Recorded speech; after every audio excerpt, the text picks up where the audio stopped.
Assalamualaikum warahmatullahi wabarakatuh. Saya Mary Pemilia Astrianti dengan NIM 22050404169. Video ini saya buat untuk memenuhi tugas mata kuliah kriminologi. Saya akan menjelaskan jurnal penelitian yang sudah saya buat dengan judul Kandasnya Hubungan Asmara bagi Pengguna Pelet dalam Perspektif Pidana. Nah, ilmu hitam seperti pelet, guna-guna, santet itu tuh sudah menjadi warisan budaya sejak zaman dahulu sampai sekarang. Sebagian orang percaya pelet itu ada dan sebagian itu tidak. Lalu juga karena jurnal saya ini mengenai kandasnya hubungan asmara, jadi di jurnal saya ini lebih terfokuskan apakah pelet itu terbukti efektif, sihir cinta atau pelet itu terbukti efektif untuk merekatkan hubungan yang telah renggang itu menjadi lebih lengket dan hubungan tersebut menjadi langgeng. Lalu bagaimana pidana dalam melindungi korban atau menangani kasus ilmu hitam.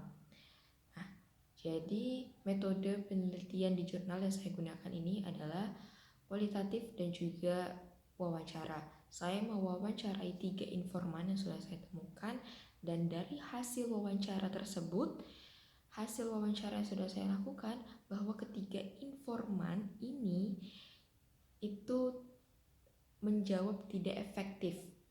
Pelet yang mereka gunakan itu pelet yang mereka percayai agar hubungan asmara yang telah mereka jalani itu tidak langgeng dan kandas.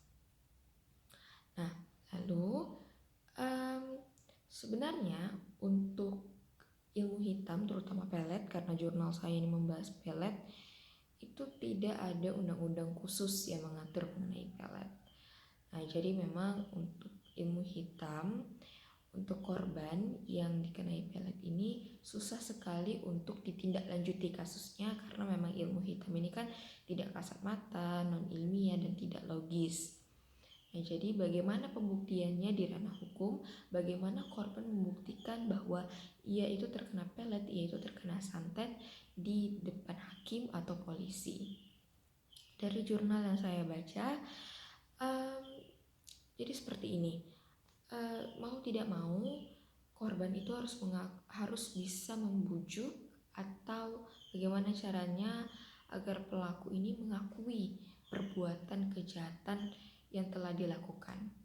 Jadi misalnya ia terkena pelet dan korban itu berusaha bisa mungkin bagaimana caranya pelaku ini mengakui bahwa yang mengirimkan pelet itu adalah si A nih.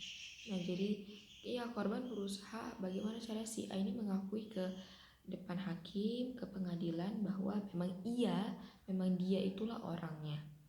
Nah, memang tidak ada undang-undang khusus, jadi memang susah sekali untuk kasusnya ini dijalanin. Nah, lalu juga karena jurnal saya itu tentang kandasnya hubungan asmara, jadi untuk kasusnya ini hanya bisa dikenai pasal. Jadi maksudnya adalah jurnal saya ini tuh karena kandasnya hubungan asmara, jadi pelaku pelet itu bisa dikenai pasal penipuan, dijatuhi pasal penipuan. Mengapa? Karena pelet ini kan digunakan kandasnya hubungan asmara, dan juga si pelaku pelet ini kan berusaha memanipulasi pikiran seseorang. Jadi itu termasuk ke dalam tindak pidana penipuan, bisa dikenai atau dijatuhi pasal penipuan. Dan misalnya juga dari jurnal lain yang saya baca, kalau misalnya seseorang mengirimkan santet dan ia sampai meninggal korbannya, itu bisa dijatuhi pasal pembunuhan. Tapi saya kurang tahu pasti bagaimana hakim bisa menindaklanjuti proses kasus tersebut, karena memang sekali lagi harus dibuktikan,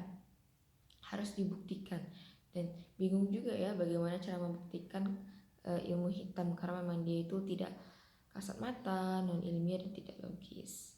Sekian, itu saja yang bisa saya sampaikan.